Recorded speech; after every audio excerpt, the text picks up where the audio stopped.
ጤና ይስጥልኝ ተመልካቾቻችን፣ ዜና በምልክት ቋንቋ ቀርባሉ።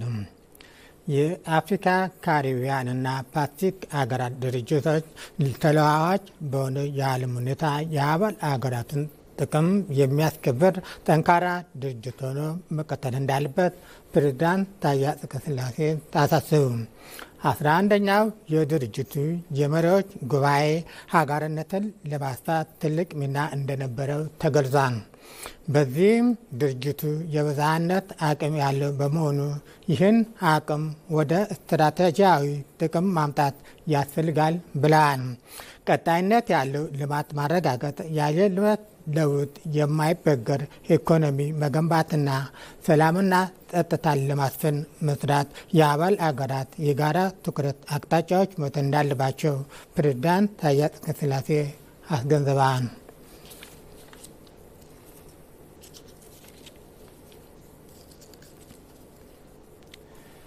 የኢትዮጵያ የውጭ ቀጥተኛ ኢንቨስትመንት ለመሳብ ተግባራዊ ያደረገቻቸው ማሻሻያዎች ፍሬ እያፈሩ ይገኛሉ። አሁን ላይ ኢትዮጵያ ከአፍሪካ ቀዳሚ የኢንቨስትመንት መዳረሻ አገሯ አንዷ ሆናለች።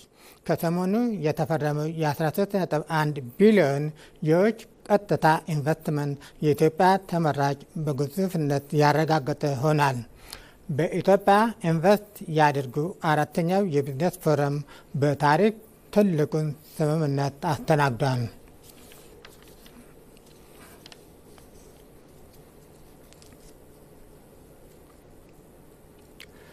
የምዕራብ ጎንደር ዞን የገንደ ውሃ ከተማ ሴቶች በምርጫ ወቅት ድምፃቸው ያለውን ዋና በመገንዘብ የመራጭነት ምዝገባ እያካሄዱ ነው።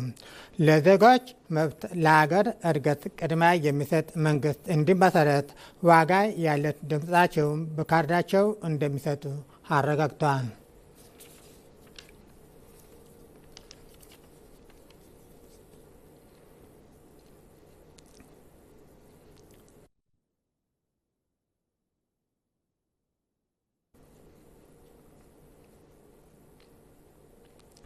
የአጋሮ ከተማ ነዋሪዎች ሕገ መንግስቱ የሰጣቸውን የመምረጥ መብት ለመጠቀም የምርጫ ካርድ በመውሰድ ላይ ናቸው።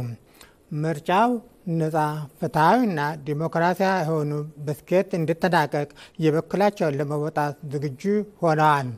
7ኛው ጠቅላላ ምርጫ ነፃ፣ ፍትሐዊና ሰላማዊ ሆኖ በስኬት እንዲጠናቀቅ የበኩላቸውን አስተዋጽኦ ለማድረግ መዘጋጀታቸውንም ተናግረዋል።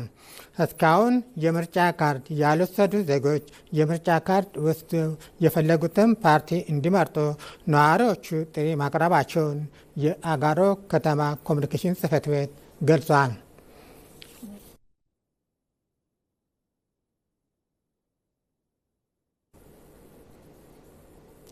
በመጨረሻም የውጭ ዜና። የአሜሪካ የውጭ ጉዳይ ሚኒስቴር ማርኮ ሩቢዮን ከኢራን ጋር እየተካሄደ ባለው ጦርነት የሆርሙዝ ወሽመጥ በአንድ ወይም በሌላ መንገድ ይከፈታል ሲሉ ተናገሩ። ሚኒስትሩ በአሸማጋዮች በኩል የሚደረጉ ቀጥተኛ ንግግሮች መኖራቸውን አረጋግጠዋል። ኢራን ግን ንግግሮቹ እየተካሄዱ መሆናቸውን በተጋጋሚ አስተባብላለች። በሌላ በኩል ፓኪስታን ለጦርነቱ አጠቃላይና ዘላቂ እልባት ለመስጠት ከሚቀጥሉት ቀናት ቀጥተኛ ንግግሮች እንደምታስተናግድ አስታውቃለች።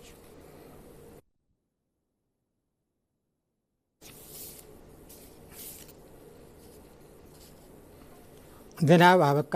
ከቀሪ ፕሮግራሞቻችን ጋር መልካም ቆይታ።